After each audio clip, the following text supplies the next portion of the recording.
Take your places tonight. First, we want to start off by welcoming everyone. This is the 11th Ferguson Commission meeting. Today is Monday, May 11, 2015. Our location, and we're grateful for it, is the St. Louis Gateway Classic Sports Foundation. Thank you for hosting us tonight at the meeting. This serves as your call to order, and roll call will begin officially now. Commissioners, if you would please signify by saying aye that you are present. Reverend Starsky Wilson. Aye. Rich McClure. Present. Kevin Albrand. Rasheen Aldridge, Jr. Pastor Tracy Blackman. T.R. Carr. Gabe Gore. Present. Becky James Hatter. Dan Isom. Present. Scott Negwer. Brittany has an excused absence. Felicia Pulliam. Pat Sly. Grayling Tobias also has an excused absence. Byron Watson. Here. And Rose Windmiller. Thank you so much, Commissioners, for being in attendance tonight. At this time, we have an invocation that is coming from Chaplain Lawrence Olatunde from BJC Spiritual Care Team. Please, Chaplain, greet us at this time. Thank you.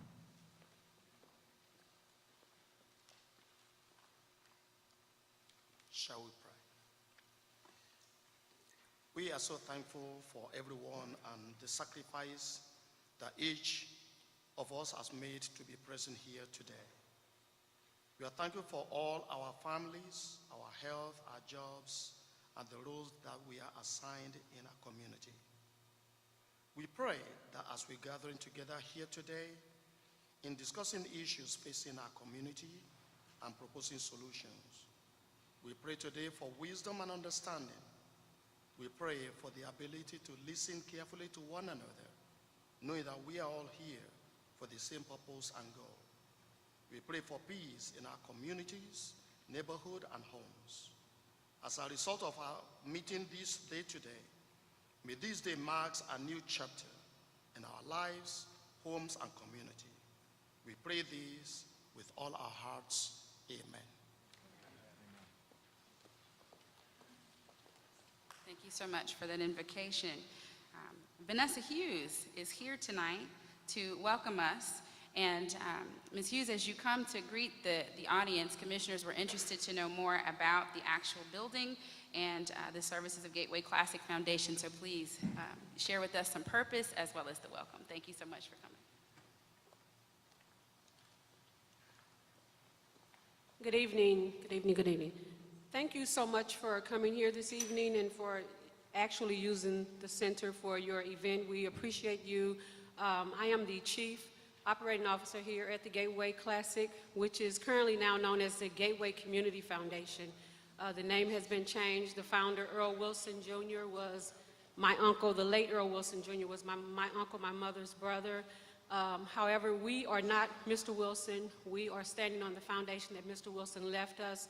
Our vision here is to open the doors of the community, to turn this building into a community center so that the families and the youth in this community will have access to everything that's in this building. That is our vision, that is our mission. And again, the doors are still always open as they were in the past, but we will be on this corner here at 2012 Dr. Martin Luther King Drive until they run us off, and I don't think that's going to happen. So thank you for coming here. Hope you enjoyed the facility, and appreciate you. Thank you. Thank you.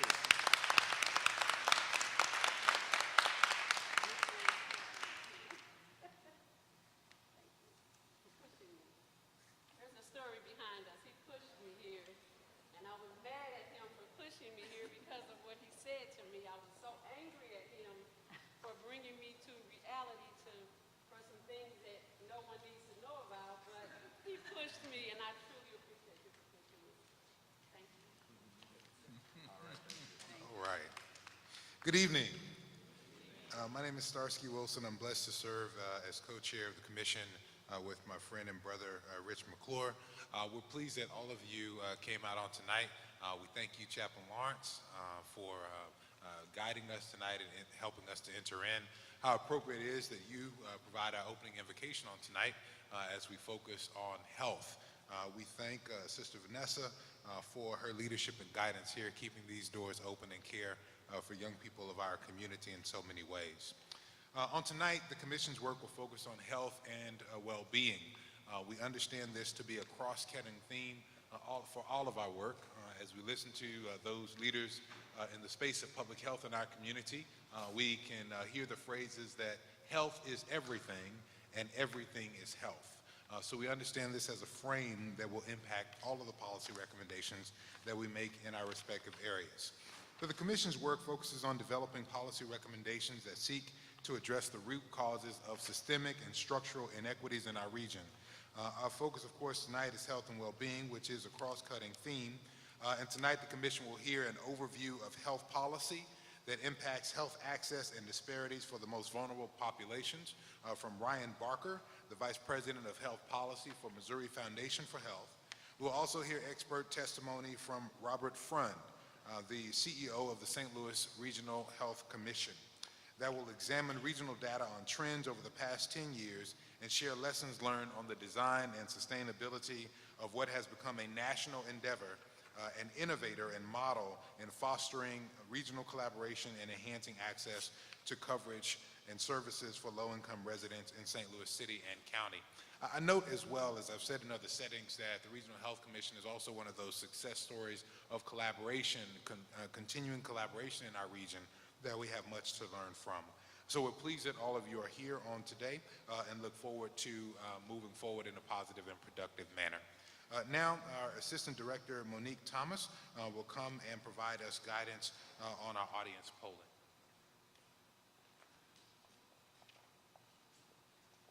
Thank you. Good evening. Good evening. Good. All right. So it is our tradition, our practice to poll and get a sense of who's in the room.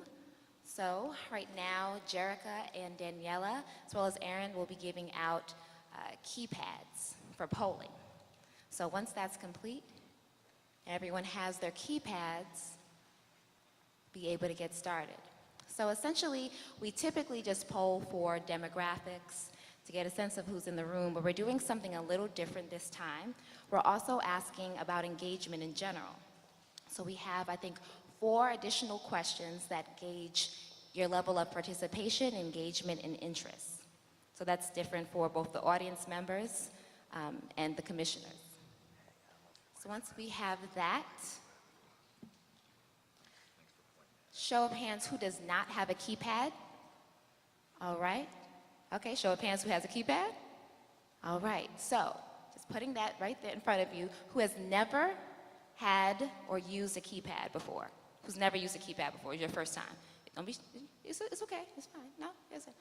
So just, it's easy, it's really straightforward. So if you look at your keypad, you'll have numbers and letters. Go ahead, look at your keypad. You have numbers and letters.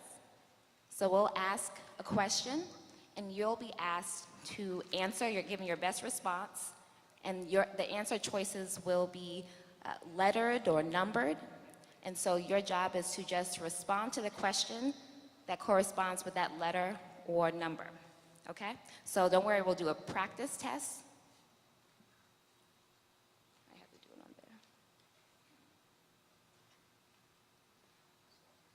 there. Okay, so it's easy, low lift. You ready? We'll ask, what is your favorite color? I'll just note this. I'll ask the question, I'll read the answer choices. You'll see that to the top, on the top right-hand corner, it's polling closed and it's red. And then it'll also take down the number of responses. At the bottom right-hand corner, you'll see that it'll note how much time you have left to complete it. Sounds more complicated than it is, so let's do a test run, okay? So, what is your favorite color? A is black, B is brown, C, blue, D, green, E, orange, F, purple, G, red, H, yellow, I, white, and J, other. Polling is open. So you have about 10 seconds left before polling is closed.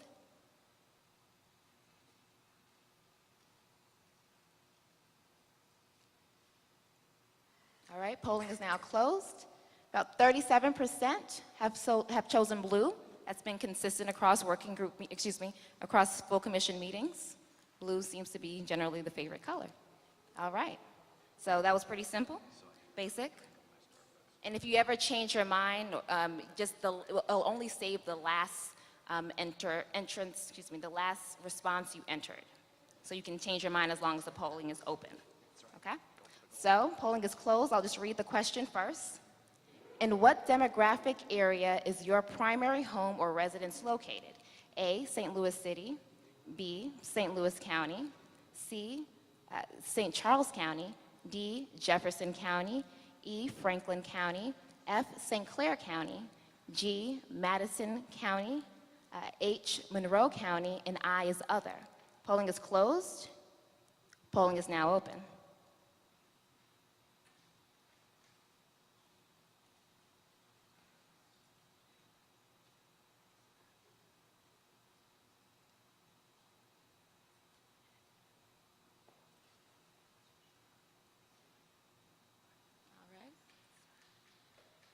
All right. Okay, so we have a little over 40% for St. Louis City and 43% for St. Louis County, nearly equal split, and then other 7%. Next question. In what geographic area is your primary work and/or school? If you're retired, you can note other. A is St. Louis City, B, St. Louis County, C, St. Charles County, D, Jefferson County, E, Franklin County, F, St. Clair County, G, Madison County, H, Monroe County, and I is other. Polling is now open.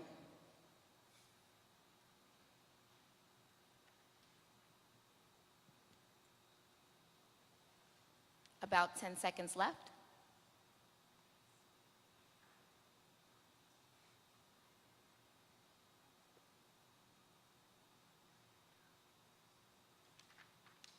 Okay. 6 out of 10 of you actually work or attend school in St. Louis City. Next question. With which gender do you identify? Please select one. A, female, B, male, C, other, and D is decline. Polling is now open.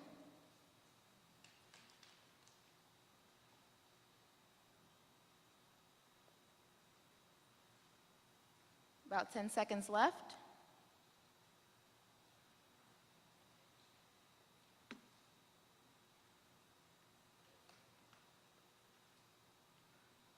All right, strong amount, 66% female. It's different. Last meeting we had majority male. All right, so how would you describe your ethnicity or race? A, white, B, black or African American, C, Hispanic, Latino or of Spanish origin, D, Asian, E, American Indian or Alaska Native, F, Native Hawaiian or Pacific Islander, G, other, and H is decline. Polling is now open.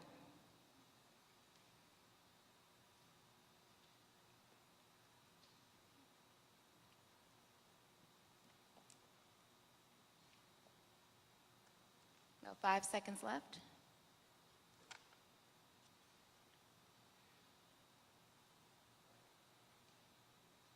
All right, 45% have identified as white, 33 black, African American, and there's a split between other and decline. All right, this is self-reported and it's anonymous, but we're going to ask an age question, okay? So, in what age group do you belong? Select one.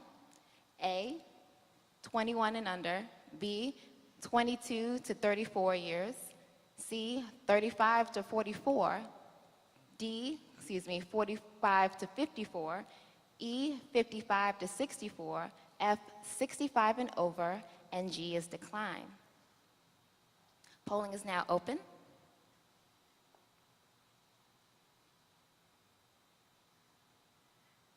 About 10 seconds left.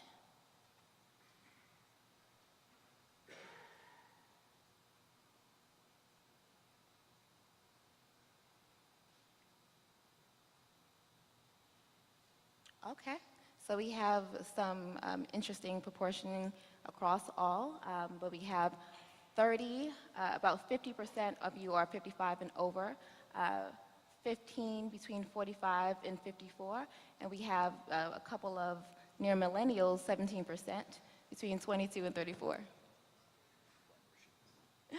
Okay, so this is the 11th Ferguson Commission meeting.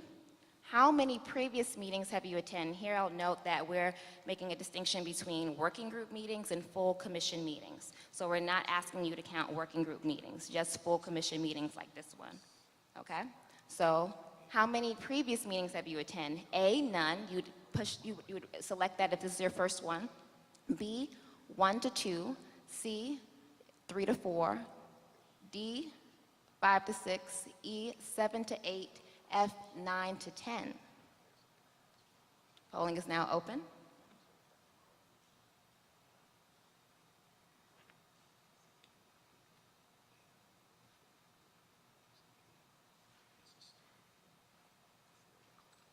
About 5 seconds left. I think all have responded.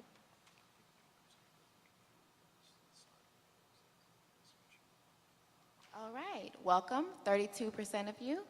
This is your first meeting. We have a couple of strong ones at 8% who've attended nearly all. So thank you.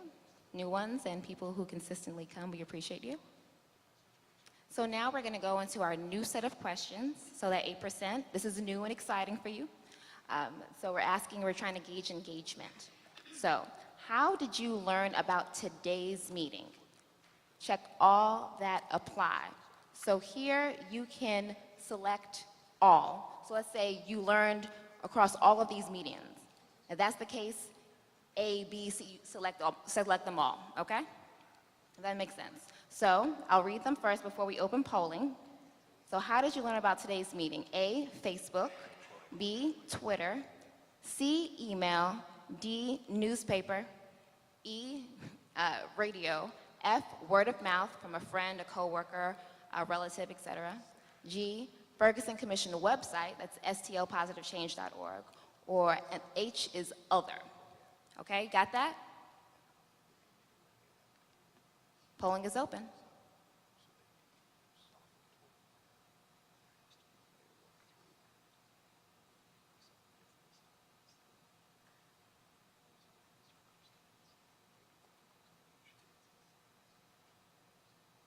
Please recall you can select multiple. About 10 seconds left.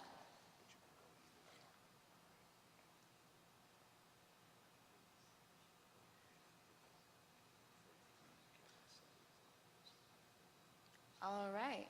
Looks like word of mouth. About 31% was invited, or you've heard about it via word of mouth, or the website. Okay, about 60%, that's the case. Okay. How would you rate your interest in the work of the Ferguson Commission? A, I am very interested. B, I am generally interested. C, I am not really interested. Polling is now open.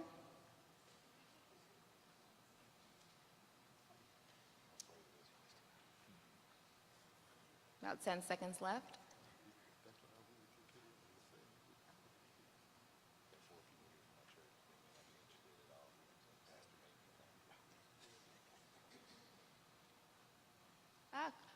Great to hear, okay? About 70% of you are very interested in the work. 6% were dragged here clearly by that friend who invited you. And about a quarter are generally interested. Okay. How would you rate your interest in the work of the committees? Here, committees means the working groups, okay? So same question, but applied specifically to the working groups. For those who don't know, we have working groups in citizen law enforcement relations, municipal courts and governance, child well-being and education equity, and then economic inequity and opportunity. Those are our 4 working groups, okay? A, I am very interested. B, I am generally interested. C, I am not really interested. Polling is open.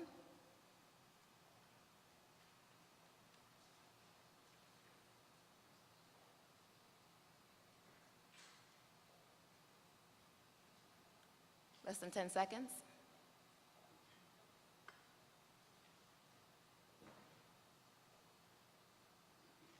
All right, fairly consistent. 65% is also, are also have identified as being actually interested, very interested in the working groups. How would you rate your involvement in the work of the Ferguson Commission working groups? Here, again, specific to the working groups. A, I am very involved, attended all or most meetings. B, I am occasionally involved, attended a few meetings. And C, I am not involved at all, never attended a meeting. Okay? This is just for the working group and not for the full commission meeting. Polling is open.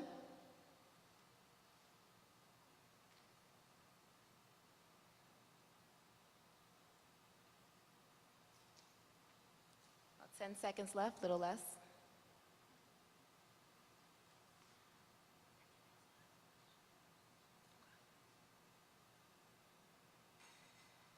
Well, welcome. If you go to STL Positive Change, you can note all the working group meetings. It's public because 60% of you have never attended, but 22, nearly a quarter, have occasionally, so you've been to a few, and you've come back for more. That's great.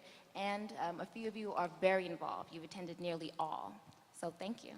That's the last question, and now I'm going to put you back in the hands of our Managing Director, Bethany Johnson.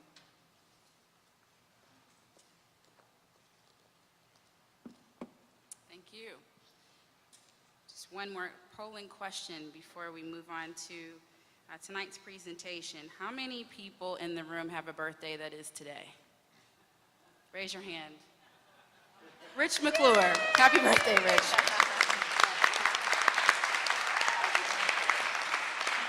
Awesome. All right. And today, oh. Is it really? Okay, well, happy birthday to Becky and to Rich McClure. I just want you to know that this does mean that we're independent commissioners who really don't know a whole lot about each other, but we're learning as we go. Fantastic. Happy birthday to Becky. Happy birthday to Rich. Thank you for spending your evening with us and with the community. We appreciate your commitment. So it is my role now to, that's funny, I really didn't know that. It's my job now to take a look at our findings. So for those of you who are new to this process, we like to engage you by letting you know what happened at the prior meeting, and we take public comment very seriously. So as individuals come up to share with us within their 2-minute time frame, their heart, we record that, and we capture that in these discussion findings. So from last time that we met, 9 of 10 attendees resided in either the city or the county of St. Louis. You can see the statistics here. That 8 of 10 attendees worked or attended school either in St. Louis County or St. Louis City. The county was represented 41% by the audience at our last meeting. And slightly over 50% of our attendees last time that we convened were male. Nearly 2/3 of attendees were over 55 years old.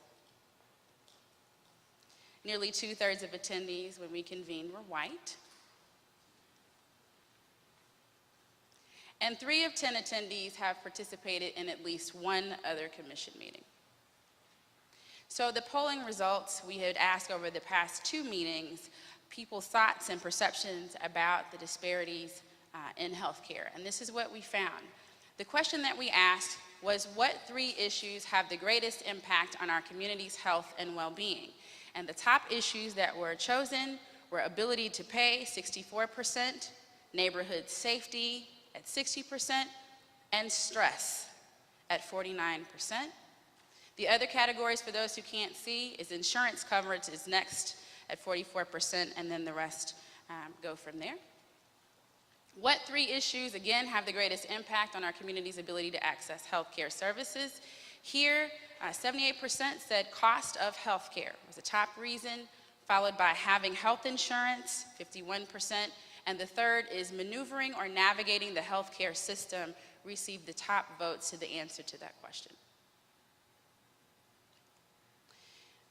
Again, as there's a comparison of issues impacting community well-being based on the 2 groups that we asked. So basically, we got the same responses on ability to pay as high impact to community health and well-being, neighborhood safety at all, We were in one location where we had a smaller group that was convening in the Clayton area that said stress was 26% of people said stress was the number 3. And then when we convened again in South City, it was 49%. So just a showing of the numbers overall between the two meetings and how the polling differed. So for public discussion, we had open mic sessions in which individuals came, and these are the summaries of community feedback that we captured. One was around police accountability as essential to public service. Those two that reported out to us said that unfair policing tactics need to have accountability. That protect and serve is a mantra, it's a mission, it's a calling, and we need to restore that as well. And officers should function in community service roles as a way to be acquainted with their local neighborhoods and with citizens that they support. The second is a call for municipal reform that's needed now. The summary of comments you can see here: questionable satisfaction among residents in some of the municipalities. There was a specific comment about the municipal league not reporting misconduct from judges, and a sense of mistrust that was communicated to us. There was a shout out to Arch City Defenders for their work in this space for years. Is anyone from Arch City Defenders here? I saw a couple smiles, okay? Well, you've been acknowledged here by the community, and the need for reform affects citizen law enforcement interactions with a focus, said the participant in North County. More public comment: evolving demands need a new St. Louis. That St. Louis is part of a declining economy, was the perception from those that reported to us. We cannot attract businesses if schools are poor and municipalities are not running as effectively as they can.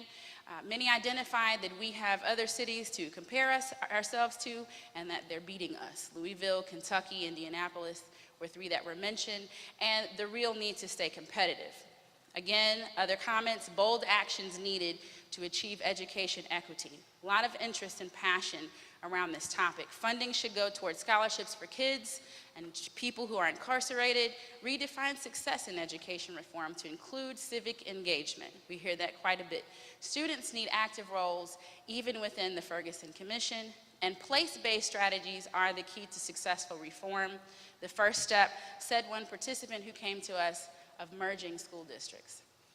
And so with that, that is our summary of polling from our last meeting.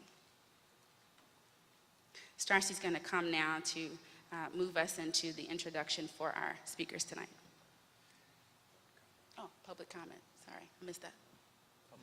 So, Jerica, you're going to do public comment for us. Okay, thank you.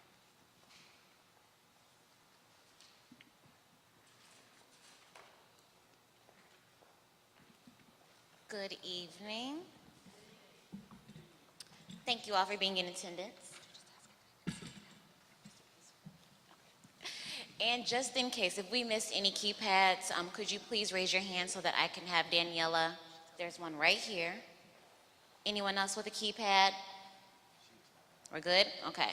As we always say, they are only good inside of here. They cannot open your garage door. They cannot open up your car, so they will do you no good. So now we are going to do the public open mic. We do record all of your comments, suggestions, and questions as Bethany just showed you. I will pull from the fishbowl. Just gives everyone a fair chance to speak this evening. You will have 2 minutes. 2 minutes, okay? I will stop you. I will have a watch. Please do not go over 2 minutes. And please state your name so that our court reporter may be able to correctly get your name for record purposes, okay? First, we will have Donna Pupolo. Donna. And after Donna, we will have Bill Monroe. And after Bill Monroe, we will have Lynn Hunt. Could you please pronounce or spell your name for? Sure. My name's Donna Pupillo, P-U-P-I-L-L-O, from Deaconess Faith Community Nurse Ministries, and I work with low-income adults within the city and within the county. And my plea is that health is fundamental, and health is fundamental in neighborhoods where we work, live, and play, and that we need to invest in communities to be able to do that.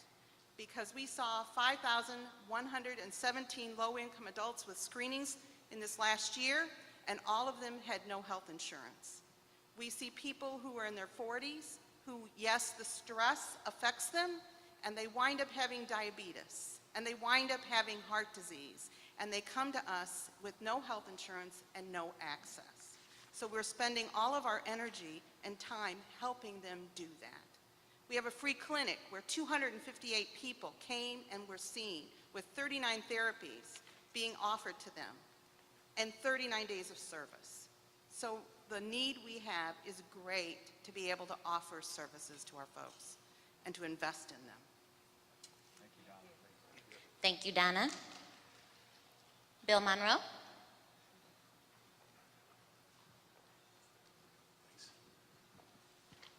Good evening. I've been to 10 out of 11 of these meetings, and I agonize over the fact I missed one. I'm approaching a back surgery, and it ain't always easy. I'm here, and I've been here. Stand up, young man. I know it's uncomfortable. Come here. Stand up. Just stand up. I know it's uncomfortable for him. He's the reason that I'm here. And I think he's a little underrepresented on this panel. But you're the reason I'm here. And I want to say that. I looked into this study, and I heard the young lady mention in public comments, open mic, how many times poor schools are mentioned and the need for bold action. I'm Bill Monroe. I'm a member of the elected board for the Board of Education. I'm an ex-cop. I'm a charter school advocate. I was the founder of Thurgood Marshall Charter School. They got sidetracked, killed. But I'm here because all of these disparities, everything that I've heard before this commission that involves black people, we talking about black people now, is bad. Schools, police problems, health, salary, everything is bad. And I'm glad that this commission is active, and I believe in you guys. Don't let me down. I've been stalking you a long time, and I'm just slowing down a little bit. And when you go before the governing bodies and you speak to what it really needs is a community reinvestment alliance. I've been to about 8 banks in this town, and they refuse to fund education for black children. You gotta start there, and you can do something about this with education, skills and job training. Thank you.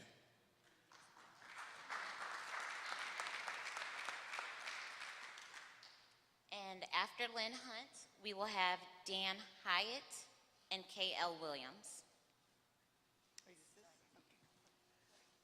My name is Lynn Hunt, Lynnhunt. I am with the Towards Justice group of First Unitarian Church. Unitarian Universalists have a long history of advocating for racial justice in our country, from the early abolitionists like Theodore Parker to the martyrs of the Civil Rights Movement, Reverend James Reeb and Viola Liuzzo. This history informs our work as well as our firm belief in justice, equity, and compassion for all. We want to encourage this commission to be bold and courageous in the recommendations you make. You are in a unique position to put St. Louis area in the forefront of moving our country forward in dismantling the systems of power that have been established by our government to benefit the lives of people who look like me. Reverend Dr. Martin Luther King delivered the eulogy of James Reeb, who had his life taken from him 50 years ago in Selma, Alabama. In the eulogy, Dr. King said, "Naturally, we are compelled to ask the question, who killed James Reeb? But there is another haunting, poignant, desperate question we are forced to ask. It is the question, what killed James Reeb?" We find ourselves in a similar situation. While we do know the name of the person who killed Michael Brown, we also know that there is an awful lot of what that was instrumental in his death. Again, it is to all of that what that you commissioners have been given the responsibility and the opportunity to boldly address. This is not a time for safe suggestions. but a time for courage over caution. Thank you for your work and for your time.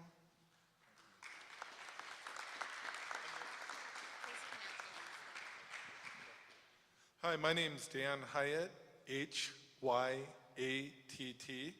Happy birthday, commissioners. And what I wanted to talk about tonight was at the governance and courts meeting, I want to make something clear. Senate Bill 5 attempts to address the illegal behavior of revenue enforcement, which violates Article 10, taxation, Missouri Constitution, and 304010, which gives the cities permission to pass traffic laws, but it forbids them from doing it for revenue. What Senate Bill 5 does was attempts to cap it to limit the difficult to prove revenue enforcement. I wanted to point out the mayors keep claiming they do good. And I'd point out that Article 1, Section 2 of Missouri Constitution talks about the government of good, which protects the people's rights. And it says those governments that fail to do this fail in their chief design. And yet I continue to hear unrepentant muni officials, such as the mayor of Cool Valley at the workshop 2 weeks ago, who says they do good things with the money. Well, I asked the commission to commission a study. Go to the people in North County, go to the professional black women, go to the people on the street, and ask them if they think their city does good things. Ask them if their neighbors think the cities do good things. I've talked to over 100 of them. None of them think their cities do good things. So if they're failing in their chief design, according to Missouri Constitution, by violating our rights, including enjoyment of our hard work. And lastly, one of the things that I continually hear is the cities talk about the laws that give them power. Actually, most of the municipalities are third and fourth class cities. They are little more than corporations, and they do not have a lot of power. Ask them what law they are referring to. Thank you. And after K.L. Williams, we will have William Grun. I hope I pronounced that right.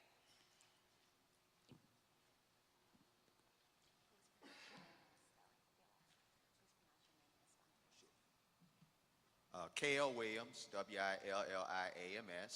I'm the director of the Institute of Justice and Accountability. I just want to have a little bit of a recap on some of the things we've talked about in the past, both in the committee meetings and some of the things we're dealing with now, such as giving officers greater alternatives. Instead of you constantly going to, I was in fear of my life, I had to shoot them. We have to understand that for an officer to use deadly force, the actions must not only just be fear of your life, the actions must be reasonable and necessary. But one thing I want to take a minute to talk about, I read an article the other day that said that law enforcement is the fattest profession, followed by firefighters and security guards, and it just seems amazing to me how a profession that demands that you have physical agility, certain skills, could be the most obese. But if you think about it, if you have in a profession where individuals are obese or out of shape, and then we constantly reinforce only firearms training for these officers, guess what you're going to see? It's what you're seeing right now. So we have to take the time and the effort to give the officers greater amount of skills to use when they are engaged in the community. Also, I came across an article on how prisons have become a cash cow for the rich. So we have to look at this industrial pipeline that we have out there that's taking our young people, putting them in a system that is destined for their failure. But one thing I wanted to talk about in particular, and I don't hear a lot about it, but we just cannot get away from it, is racism. Racism in law enforcement, racism in our community.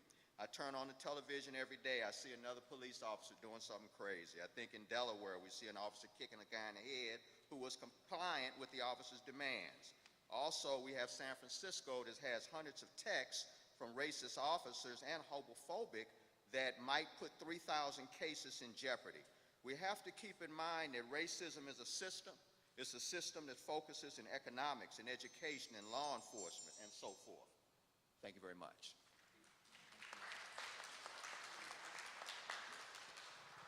Good evening. I just have a question. William Grun. I've been dismayed in the last couple of years that people on the left, people on the right don't seem to hear what the concerns of one another are. And I just have a question. It seems people more on the left lament racism, and people on the right lament bad behavior. And I was wondering where the two meet. There's an editorial in Saturday's Wall Street Journal, I think, by a man that he always comes across as a counselor to God to me. You know, he's just obnoxious, but he stresses this conservative point of view of bad behavior. And I was wondering what I'd like to talk to people about how these two different worldviews meet.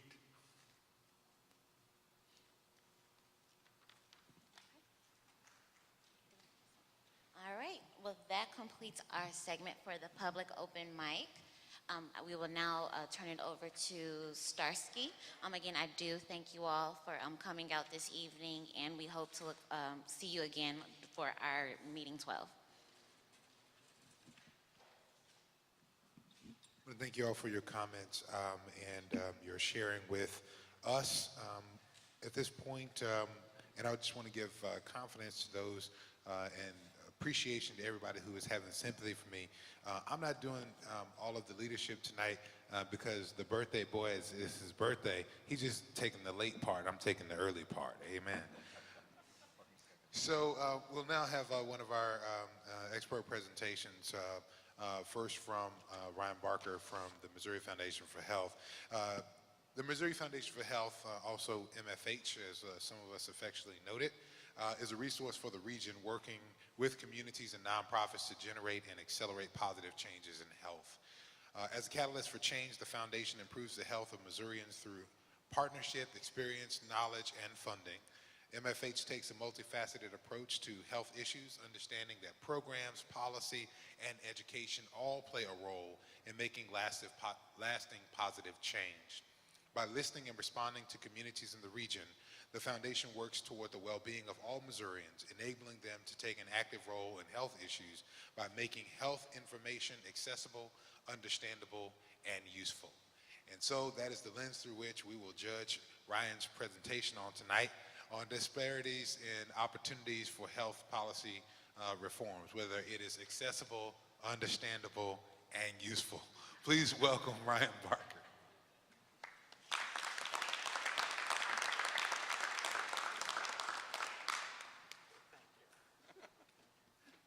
No pressure. Thank you, Reverend Wilson. So I'm pleased to be here tonight. Thank you for the invitation, and I'm pleased to speak to the community. I wanted to talk a little bit tonight about health disparities, especially those that impact our community here in the St. Louis region, some strategies about what can we do about it, and then one specific action that would have a huge impact on disparities in our state and our region. So first I wanted to talk about what are health disparities? What does that mean? Health disparities are when we see differences in health outcomes that are population specific. So when we see differences in health that are related to the presence of disease, health outcomes, or access to care that are different across populations. So whether you're comparing whites and African Americans, or whites and Hispanics, or the heterosexual population to those who are gay and lesbian. Some examples of presence of disease would be if we saw differences in the presence of diabetes, which we do. Health outcomes, do we see differences in death rates for different health disorders? And yes, we do.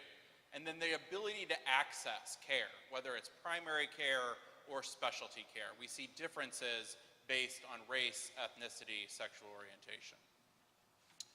So where do these health disparities come from? Why do they exist? One, just a basic difference in the ability to access health insurance coverage.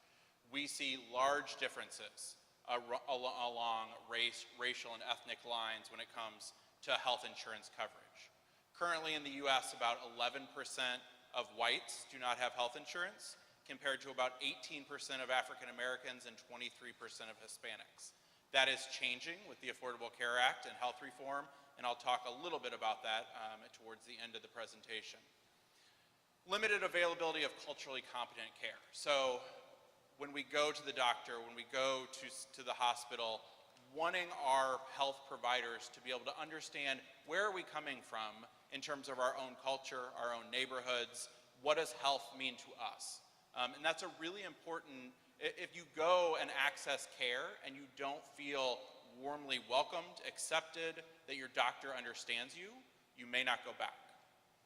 Absence of medical settings that are affirming and free of discrimination. So if you access care and you feel like you have been discriminated against, you are less likely to go back and access more care at that same place. So working on cultural competency and moving our healthcare system to being more affirming and free of discrimination.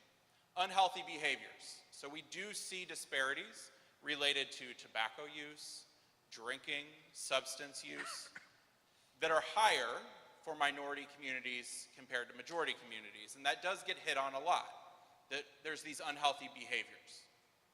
So that often gets spun as minority communities are doing it to themselves, that they are smoking more, that they are drinking more, they're using drugs. The question often doesn't get asked why. So if you're experiencing oppression, discrimination on a daily basis, day after day after day, we call these unhealthy behaviors coping mechanisms. They are a way for us to deal with the mental stress of experiencing oppression and discrimination throughout our lives, both at work, at home, out in the community. And then finally, social and economic systems that have not supported and protected minorities in the history of the US. So these disparities are rooted in oppression and discrimination. And when I talk about oppression and discrimination, we're talking about discrimination happening at an individual level, so individual interactions between folks. But oppression and discrimination can also occur at an institutional level. So when I talk about institutions, schools, universities, hospital systems, can have policies and procedures in place that are actually discriminatory. And then at the societal level, and the different policies and procedures we have throughout our country. The tough thing about addressing health disparities is that they are also rooted in what we call social determinants of health. So what are those things that we don't necessarily associate with healthcare, but they impact our ability to be healthy?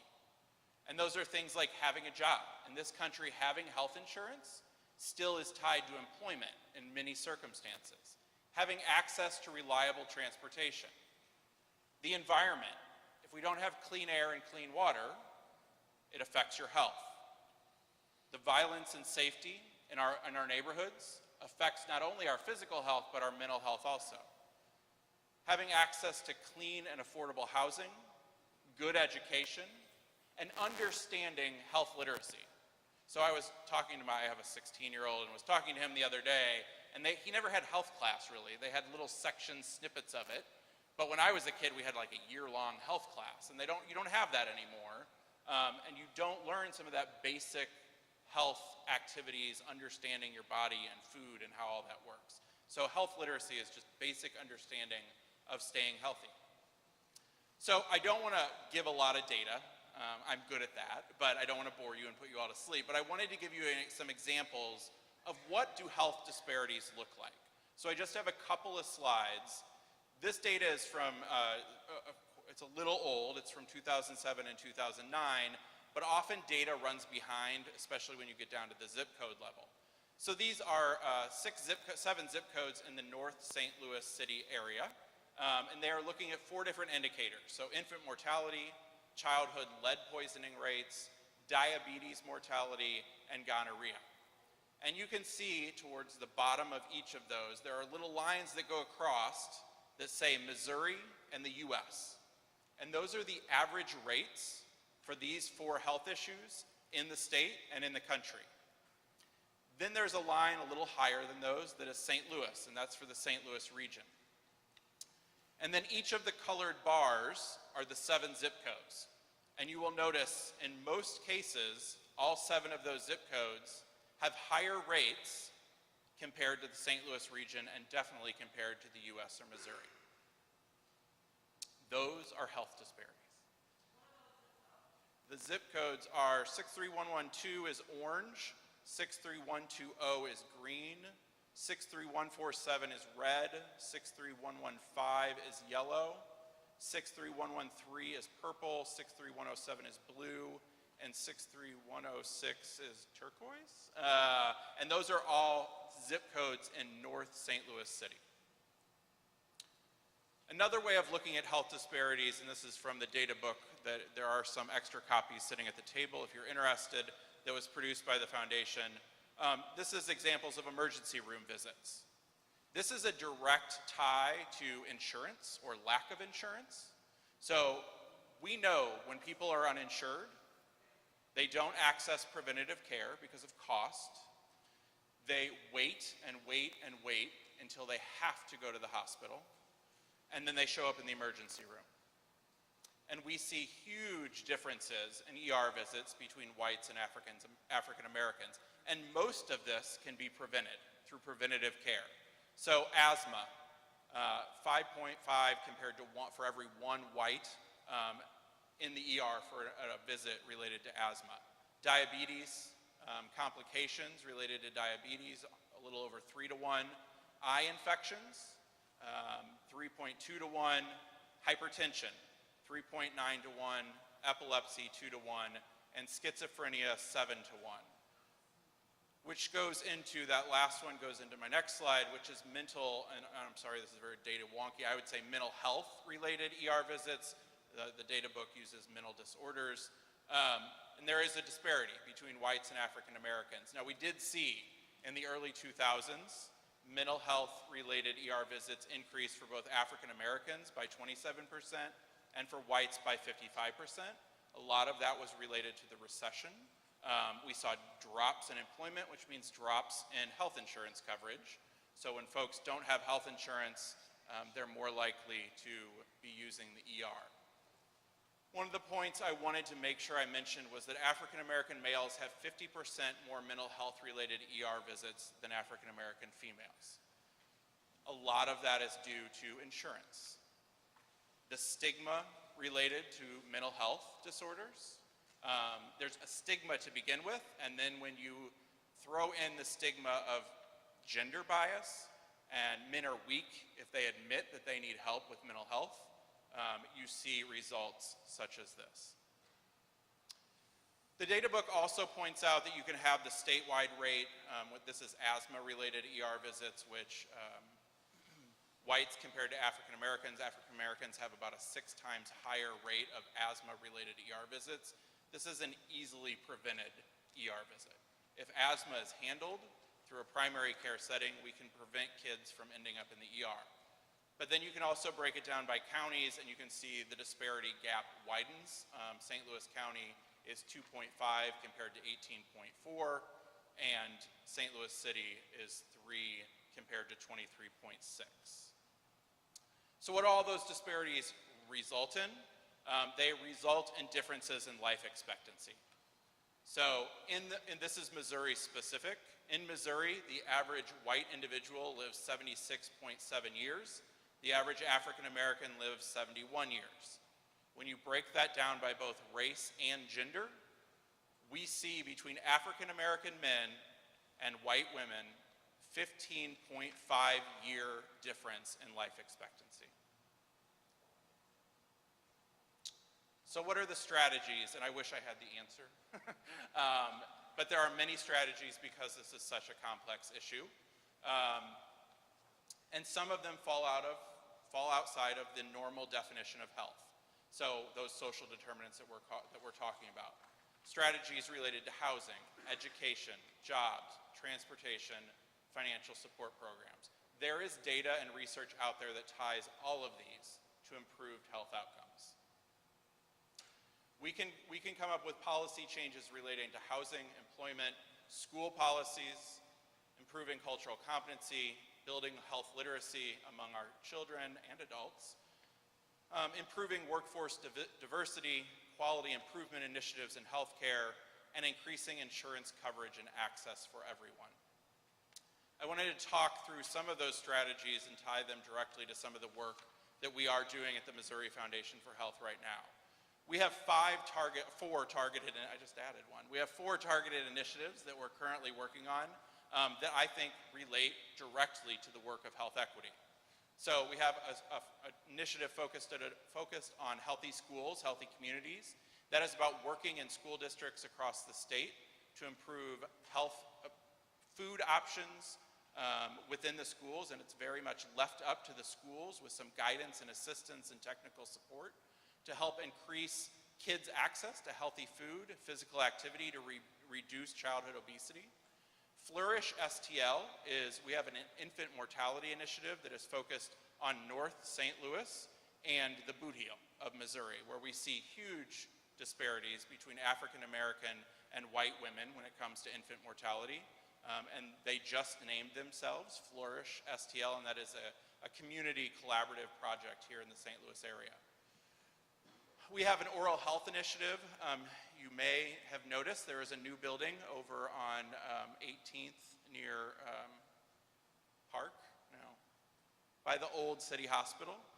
That is the new Grace Hill Dental Clinic and will be open very soon to patients, lower income patients needing dental work.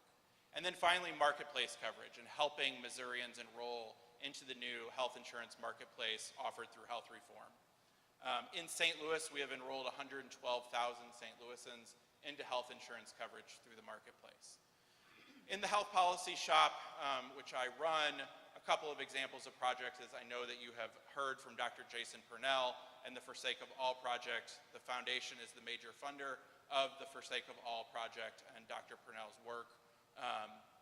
Juvenile Justice Project we're just getting into, so we're working with the Incarnate Word Foundation, Judge Edwards and Mason in the city of St. Louis. There are huge disparities in kids that are getting sent to the juvenile justice system in the city. And when Judge Edwards and Mason presented the data to me, I was appalled.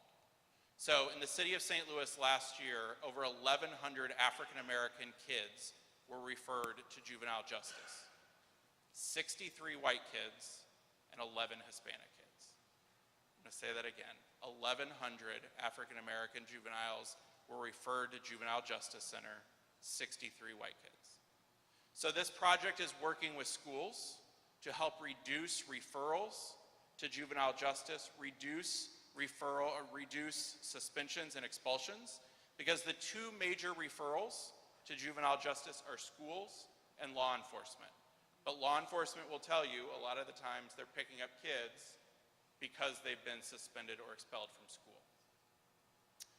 We also are funding some media and education work. The Health Matters section of the St. Louis American, we helped fund that a couple years ago so they could put it out more often and help educate the community on health-related issues. And we also are funding some work with NPR and the Beacon to talk actually about the issue of Ferguson and health equity work throughout our community. And then finally, a couple of responsive projects. We have funded the Urban League for a medical mobile unit, and then Family Care Health Center and Places for People are partnering to bring primary care to the Places for People behavioral health care setting on Lindell. So combining mental health care and physical health care in the same location. So the Affordable Care Act is a good start for reducing disparities. It's not sufficient. It is not the end. However, in order to even have it be the beginning, it's really important that we embrace what the Affordable Care Act and health reform is trying to accomplish in terms of insurance for all Missourians. So there really were 2 parts of health reform that we're trying to reduce the number of uninsured in our state. One of them is the new health insurance marketplaces, which are up and running and available. The other is Medicaid expansion. And I want to talk a little bit about Medicaid expansion and what's going on here in the state of Missouri. So originally, when health reform passed, Medicaid expansion was mandatory. The Supreme Court ruled in June of 2012 that it was optional for each state to decide whether to implement a Medicaid expansion. And currently, you can see the states colored in red have expanded Medicaid. The states in dark blue have chosen not to expand Medicaid. The states in purple are considering a Medicaid expansion, and it's being a little generous with Missouri, saying that we're considering it. I will say this is changing. Montana has recently moved down the path to expanding their Medicaid program. So I wanted to start with, what does Medicaid look like in the state of Missouri? A lot of people think that if you are low income, you have Medicaid coverage, and that's absolutely not true. So not only do you have to be low income, but you have to fit into certain categories. So in Missouri, currently, to be Medicaid eligible, children can be in families up to 300% of poverty. We are one of the top 5 most generous states when it comes to kids and having Medicaid or CHIP coverage, the Children's Health Insurance Program. On the flip side, we are one of the bottom 3 states for covering parents with Medicaid. We only cover parents up to 18% of poverty. What does 18% of poverty look like? Single mom, 2 kids, family of 3. For that mother to be Medicaid eligible in the state of Missouri, she has to make less than $3,600 per year. Per year. Pregnant women, we cover up to 196% of poverty, and I will give you dollar numbers in 2 slides for what all these percentages mean. Individuals who are blind, up to the poverty level. Individuals who are over age 65 or disabled, up to 85% of poverty. And if you are a childless adult, you don't have kids living in the home, you aren't over 65, and you aren't disabled, you are not Medicaid eligible. It doesn't matter how little income you have. 60% of the homeless in the state of Missouri are not Medicaid eligible. What does health reform in the ACA call for? Simply this. It is expanding that parent eligibility category up to 138% of poverty and creating a brand new category for childless adults. So just what are those dollar numbers associated with all those categories? 85%, it's based on family size. So when you hear poverty level, poverty line, it's talking about the 100% of poverty. So individuals who are disabled or elderly are at that 85% of poverty, individuals who are blind at the poverty level. If we expand Medicaid, we are talking about a family of 3 making $27,000 a year. These are not high income individuals. Pregnant women at 196% of poverty and children at 300%. Parents are sort of a separate category. You can see them along we figure that calculation differently in the state of Missouri, and you can see that along the bottom. So there was, when the Affordable Care Act came to pass, there was a beauty to the way they did it, believe it or not. I know it's a very controversial law. People love it or hate it. But the way they constructed it was that everybody would have access to affordable insurance. So using Missouri as an example, you can see on this slide, there's that little tiny green box is the currently eligible parents in the state of Missouri.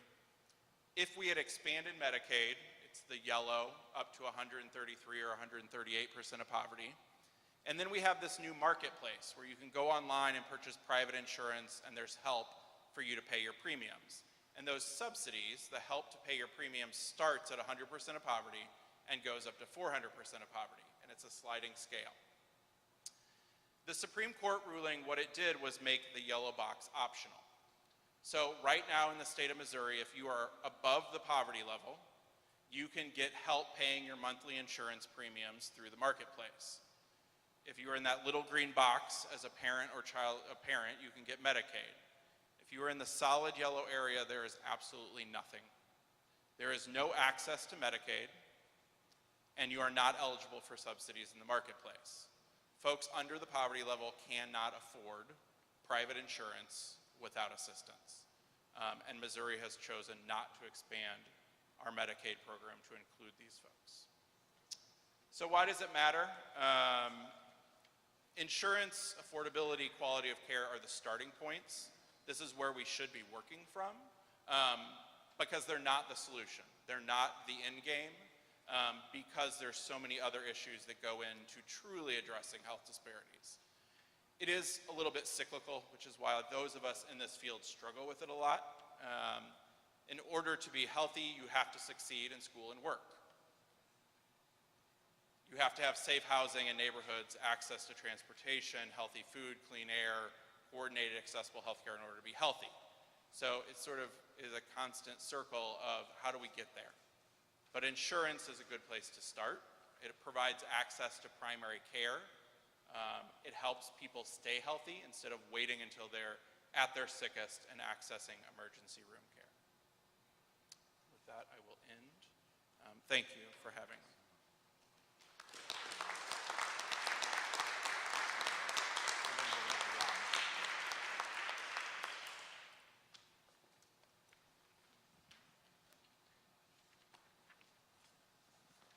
We want to thank Ryan for a very thoughtful presentation and for his hard work and for the work of the foundation in this area. It's been both illuminating as well as very convicting. So thank you very much for your work.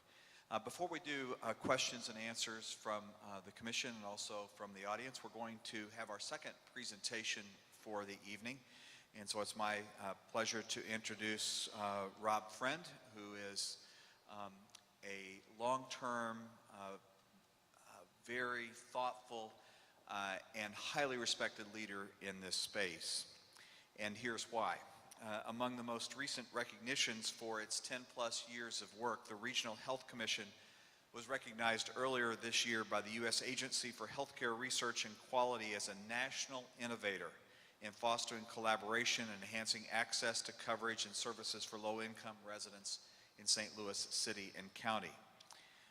The U.S. Agency for Healthcare Research and Quality highlights the Commission's collaborative structure, the administration of coverage for low-income residents of St. Louis City and County, for the consortiums developed to improve quality and integration of care, and the public reports they have done to improve transparency and decision-making. And Rob has been an incredible leader in this space, along with many of his colleagues, some of whom, including of our Commissioner Emeritus and Managing Director Bethany Johnson-Javois, have been leaders in this space. And so we're really pleased, Rob, that you could be here tonight. Thank you very much. We're looking forward to hearing from you.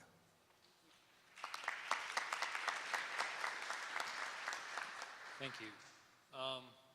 And just how do we click the slides? It's up here. Right. I'm going to stand over here. I'm going to, if that's okay. That way I can see everyone. You're making me nervous with my back to you, especially a couple of you I know. I don't want my back to you. And I want to thank everyone for coming out tonight. I see a lot of friends in the audience, so thanks for coming out. Especially Dr. Bob Hughes, who's a St. Louis Regional Health Commissioner. Appreciate seeing you in the room tonight. Thanks for coming out and hearing us. Both Ryan and I, you got a double dip tonight, so thanks for coming out. A little bit about what we do at the Regional Health Commission, and we obviously chose this quote: everything we do at the Commission is about making our healthcare system more equitable. As Ryan and I did coordinate ahead of time, so a lot of what I would normally say, he said, so I'm not going to repeat it. I'm going to build on his presentation around health disparities and what we can do about it. And the Commission was formed to improve access to health care and reduce health disparities. What we know, as Ryan just said, is that in order to be successful, you need to be healthy. There's many things that go into making a person healthy, one of which is access to health care. It's not the only thing, but if you're sick and you don't have access to the same medicines or the same hospital or the same physicians as somebody right down the street from you just because of where you happen to work, you feel that injustice almost as much as any other injustice there is. And according to Dr. King, it's the most shocking and most inhumane. So because of its vital importance to our economy, because it's vital importance to the health of our success of our community, but also because it's just the right thing to do, we believe getting folks into access to care is vital for our community. And we've come a long way since 2000. So you might have heard a lot of challenging stories the commissioners have over the last 11 nights. I'm going to tell you a good story. Now, we're always challenged. We're in Missouri. But it's a good story of us persevering and succeeding despite those challenges. And you got to go back in time. I saw a lot of, most folks are over 50 in the room tonight, I think it saw. So many of you know the story. I won't have to explain it all. I got to cram 120 years of healthcare history into 20 minutes. So I'll skip over a bunch. But needless to say, go back to around 2000, we'd had a bad story in St. Louis going on. We had just lost our last public hospital. Back in the day, the old timers will tell you about Homer G, which is on the north side. They'll tell you about City One, which was on Lafayette Square. They'll tell you that the county had a public hospital, and those all closed over a series of years.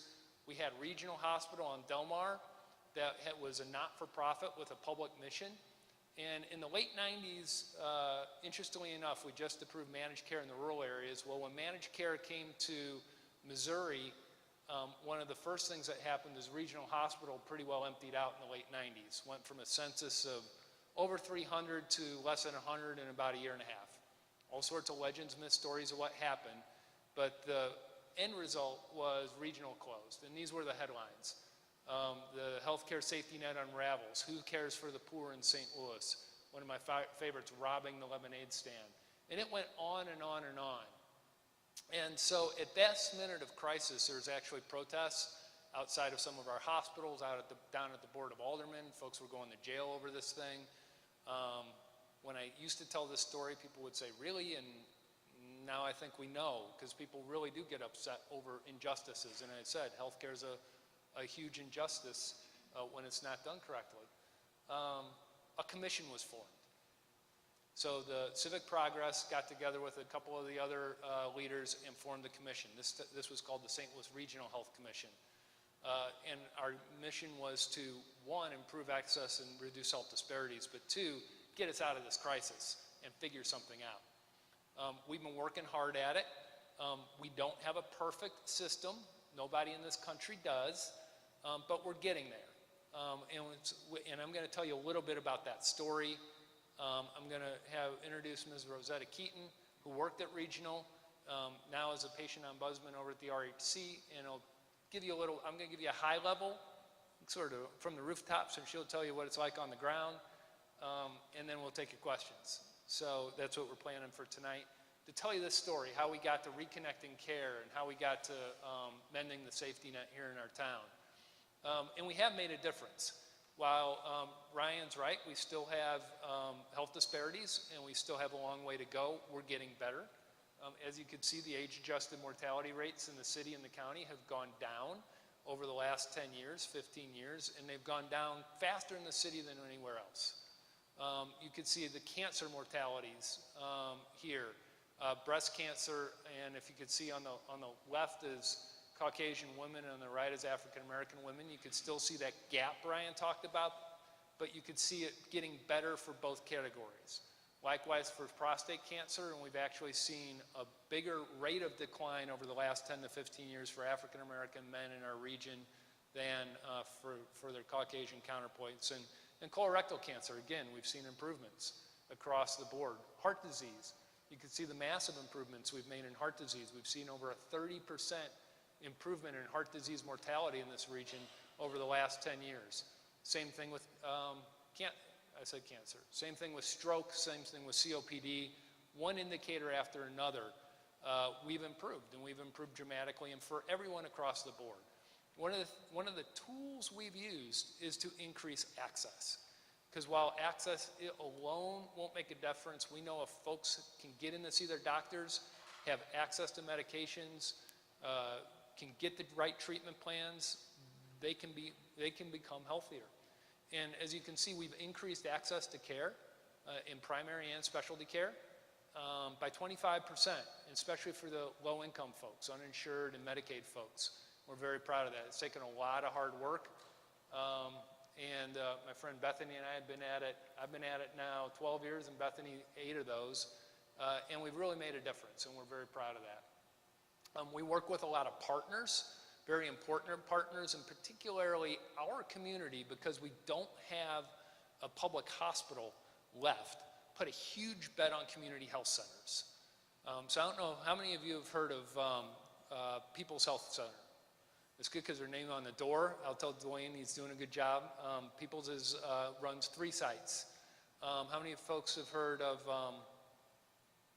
Grace Hill, or now Affinia? A lot of folks, great. Grace Hill.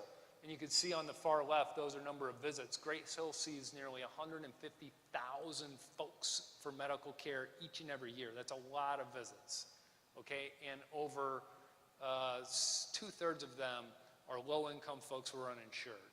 Has anyone heard of Myrtle Hilliard Davis? Number of people in Myrtle. Now they're in some really tough zip codes. They're on Martin Luther King. They're in the Ville. They're up on Riverview and West Florissant, and they do great work. Served the community over 40 years. How about family care? In the Grove, not as bad. I got to tell Bobby he's got to get his marketing team out there. They're in Carondelet and in the Grove, and they run 2 sites. Myrtle runs 3, Grace Hill runs 4, Peoples runs 3. St. Louis County. St. Louis County runs, sees over almost 100,000 folks in 3 health centers. Very critical access points that St. Louis County Department of Health runs in Berkeley, in North County, and in Pine Lawn, and in South County, right at Gravois and Afton. Thank you, Maddie. Right in Afton. Those 5 see the vast majority of folks in our community. We have some other partners, but those see the bulk. And they take care of over 750,000 encounters are seen that serve over 300,000 people in our region. That's huge. And again, just to point them out, they're scattered across the region. They're both in the city and the county. There's over 20 sites. And these are pictures of what they look like. Grace Hill's new dental clinic that Ryan mentioned there on the left, and the new Children's Wellness Center going up on Delmar that Betty Jean Kerr runs, and the rest, the brand new building in the county. We have a program that fills in the gap right now in St. Louis City and County. Ryan mentioned if for those childless adults and those adults that make over $10 a day, we have a program for them here in St. Louis City and County. If you're in poverty and you're uninsured, it's called Gateway to Better Health. We're very fortunate. The commission administers it. It provides a gap for outpatient services for those in poverty. We are fortunate to have this in our region. It's something that a lot of other places that haven't expanded Medicaid haven't gotten. It's something the commission's worked hard and work with our hospital partners, and St. Louis City provides $5 million, and our hospital partners provide $25 million through funds that come through the federal government. And we're able to provide over 70,000 medical visits to folks in poverty and pay for over 230,000 prescriptions. We prevent 50,000 emergency room departments, and we cover about 40% of the uninsured in poverty in the city and the county. So we do have a safety net in St. Louis, and it's on our good days, it's working pretty well. I'm going to turn it over to Rosetta. As we heard earlier, we were fortunate to win some awards, but more importantly than that is what the folks say about us. Rosetta works with our Gateway folks every day, and I wanted to give you a brief overview of what we do, but I want to let Rosetta talk about kind of her experience dealing with the patients every day and what she sees, and then we'll wrap it talking about stress because it's so important that we really want to make sure we cover that. Hello, everybody, and thank you for allowing me to speak from the human side. I love seeing statistics and data, but I always think it's important that people understand what poor, uninsured, and underinsured people think and how they feel about the services that they receive. First, let me say above all and everything, I'm so grateful that we have a system in place right now that can help people who don't qualify for Medicaid and are just up to that limit where you can't even get on the Obamacare. That's the Affordable Care Act, and AKA. These people are hard-working, everyday people. They're not just people lying on the streets where you can form your opinion. You see these people in most any service job that is low paying. They're a part of Gateway. And they have a hard time making it a lot of times because they go to the emergency room because They can't take off from jobs because they don't have any money and they don't have any insurance. So they can't take off from their jobs a lot of times. So they miss appointments. And thank God we have now a system that has primary care and a system that has encouraged the other health organizations that provide specialty care to help assist to make sure that these people can maintain a healthy lifestyle and become more alive and well. They say to me, if I had to pay for my medicine for my heart, I couldn't do it. Gateway pays for medicine for your heart. And dare anybody to charge somebody over $2 or $3 for it. And I don't know what the exact cost is. But I know people are able to get some medication because there is a Gateway today. It may not be here next week, and next year. We got it to 2015, it's over. So, but it may not be here. And if we don't have that system to help support the people and kind of relieve that stress a little bit from them, we're going to be in really bad shape here in Missouri. Recently, I held some orientation sessions for people who are on Gateway. And it kind of broke my heart a little bit because, first let me say, I've been advocating for patients for about 25 years. So I get to see a patient here and a patient there and a patient here, patient there, one at a time. But it's not often that you get an opportunity to see a group of people come together who you know some things about that you don't even have to look in the data to find. Because like we know, if you're above 100% of the poverty guideline, you don't qualify for Gateway. And what was it, the 18% for Medicaid? I never really knew that, but that's pretty low. So those people that's down here and right to here get some Gateway coverage. One of the things that I really saw was the men, the African American men who sat in my orientation. Maybe half of the people, I'm seeing like 50, 60 people at an orientation. And do you know that possibly 15 to 20 people in that room were African American men?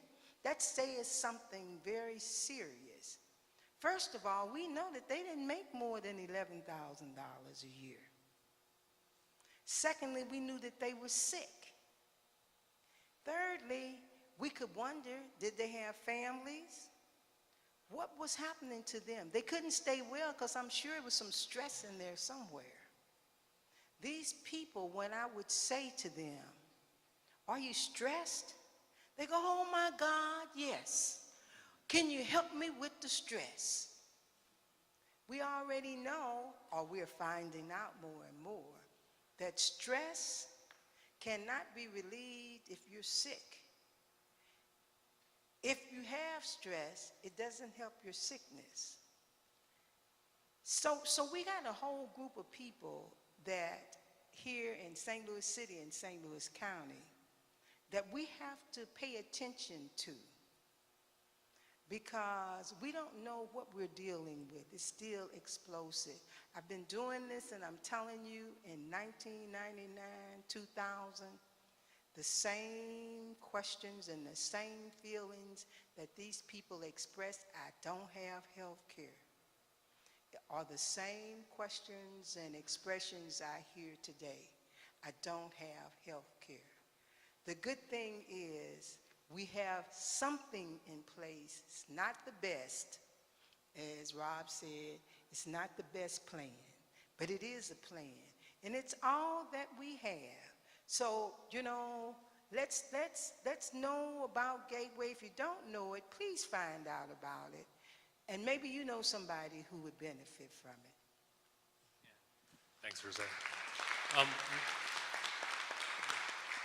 Thanks. And with that, I'd like my team from the RHC to stand Angie Brown is Director of Gateway Operations. The rest of the Gateway RHC team, stand up. I see you all stand, please. And no, don't clap. If you can clap them, I don't care. But what I want them to stand is with Rosetta. If you all know of anybody that needs health care and can't get it, you come see us after this presentation, because there shouldn't be anyone not getting health care on my watch in my town today. Now, there's a few that might fall in the cracks, but we'll work it. And we'll work it, and we'll work it, and we'll work it until it gets done. Now, as Rosetta said, we're guaranteed to be around to the end of this year. We're hopefully we'll get a renewal, but at some time Gateway gives out, because it's a temporary program. And the feds are just going to go take Medicaid expansion and go away, or just go away. So, but for now we have a system. So if you could see one of Emily, Ricky, or Susan, Angie. Angie's really the one you want to get to. She runs the shop. Or me or Rosetta afterwards, and we'll get some names and we'll take your information and get you in. Now Rosetta was mentioning about stress, and I do want to end with this. And then take whatever questions you have, because toxic stress and trauma in the region are making us sick. And we're hearing more and more about it. In fact, if we would have done this poll 10 years ago that we just saw tonight on what's making you sick, stress wouldn't have hit the list. But we're so stressed out, and this is across the board. This is folks in Wildwood, it's folks in Afton, it's folks in Lemay, it's folks in Penrose, it's folks in Normandy, it's folks in Ferguson, it's folks everywhere, and it's folks across this country. And what the science is telling us, and this is a fancy slide, that basically said, if you have trauma or toxic stress, you're going to get sick. The science is getting clearer and clearer. We can predict it, and we know what happens in your body. Your adrenaline gets so jacked up that your blood sugars and your blood pressure rise, and you become sick. 45% of the people on our Gateway plan, about 22,000 people, 45% of them have diabetes, hypertension, or both. We start diving into why? And the more and more as we dive into root cause, stress and trauma. We have a host of our Alive and Well program. Bethany, do we know how to play this? Someone press play because I want to, thank you, look at that. We're here to talk about toxic stress, a little bit about mental health, but what we want to do is talk about it in terms that everybody can understand. Okay. A lot of times when you watch these kinds of shows, they're way, well, you know, the nuclear or molecular content of your atoms, or, you know, people just, you know, next thing you know, they're watching, you know, reruns of Baywatch or something. So we're going to break it down. Okay. And tell us, what is toxic stress? So toxic stress is something that you can feel, like a pit in your stomach, like the closing of your throat. It's an experience that you have because life throws a lot of curveballs at you. And when they come fast and they come long and come hard, you don't know what to do with them. It could be tightness in your chest. It could be the fact that you don't sleep at night like you should. So it could be a combination or just an individual thing or a lot of things then. Yes, it can. I mean, toxic stress, can it be something that goes back 20 years that you thought you recovered from? It can, and many times people don't even know. So it can manifest in symptoms or it cannot. You could be one person one day and just have a different experience on the second day that you don't even recognize yourself. It just depends on the person. Now, this is all part of Alive and Well St. Louis. Yep. Tell me about Alive and Well. So Alive and Well is what we've called a movement. It started out really as information on a report that the St. Louis Regional Health Commission did when it wanted to talk about health disparities. What's the state of the region when it comes to heart disease and other factors? And what we began to learn as we looked at the data is that wellness is bigger than just a medical visit and doctors and physicians and nurses, although that's a huge component of care. What we needed to do next to become alive and well is to really start talking about those issues outside of the classroom, outside of the workspace, outside of even our own environment. And so as we began to understand that that was a key issue for the region, we said we needed to start talking. We need to start talking to people who typically don't engage in these conversations in the community. So is there a website people can go to for more information? It's on your portal. It's www.aliveandwellstl.me. All right. So let's all give Bethany an applause just to embarrass her some more. You got to kill me after this. Now you can see, though, why our healthcare system gave Bethany to the Ferguson Commission for a year. because we will not get healthy unless we deal with what's going on in our streets and deal with the stress. The Live and Well program, we've got a partnership right now with Radio 1, and that was a very, for those of you that listen to hip hop and old school, you'll know Tony Scott. For those of you that don't, I hope you tune in. We also have a show on Hallelujah 1600 that we do weekly, and Bethany's on the radio weekly, and then we also have a partnership with St. Louis American, and we're very fortunate to be doing articles with them. We will also be engaging some more media partners as well as in the trenches. We've got 60, 70 ambassadors signed up, a lot of programming partners. We're doing a lot of training around stress and trauma with our social service providers, schools, how they can become really thoughtful about how to deal with kids who are going through stress and trauma. As Ryan said, expelling them at a drop of a hat is not a trauma-informed response. We need to do better. Working with our courts, working with a number of folks, and not just across the community, not just, you know, Ferguson, but everybody, how we can become alive and well. So I'm going to wrap with some key principles, and I'm going to take one more minute to do this. And we've come a long way as a region. We're threatened without Medicaid expansion, but we've come a long way, and we're very proud of it. And we've got some lessons learned that might be informative to the Ferguson Commission. We're very thoughtful about how we make decisions at the Regional Health Commission. I think you are too, about not only input, but in being intentional in decentralizing decision-making processes. We've really focused. We've implemented over 200 recommendations over 15 years, but we don't do it all at once. And we focus our efforts, and then when we get some progress, we move on. And then we measure and publicly report our results. You have in your, the commissioners have, and we can have on our website available, all sorts of reports that we do. We track data with extraordinarily precision, and we spend a lot of time and effort on it, and publicly report it so that we know how we're doing as a region, and that's very important. So with that, I know, St. Louis isn't always known for being on the cutting edge. We are here, and we are, despite being in some of the most difficult circumstances statewide in being in Missouri, we've made a huge difference. We continue to make a huge difference. I want to thank all my partners in the room that have been with the commission since the start that has helped us make this difference. And if any commissioners have any specific questions on how we did it, I'll be happy to address them during the Q&A. Thanks. Rob, thank you very much.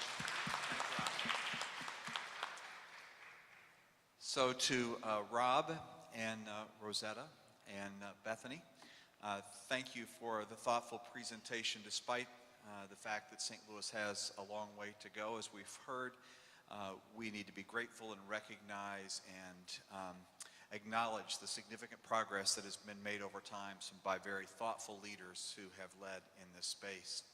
We're going to do something now we haven't done before, but listening to feedback from commissioners, we're going to take exactly a 7-minute break. We would ask the audience, you have a time to break anytime you want, but please stay with us because now after that we're going to come back and Starsky will moderate a Q&A for both Ryan and for Rob and any others. And Scott Negwer, sitting on the end, if you would be the timer, and 7 minutes, call everybody, come to the microphone and call everybody back up here. Would you mind? Okay, 7 minutes. Thank you all.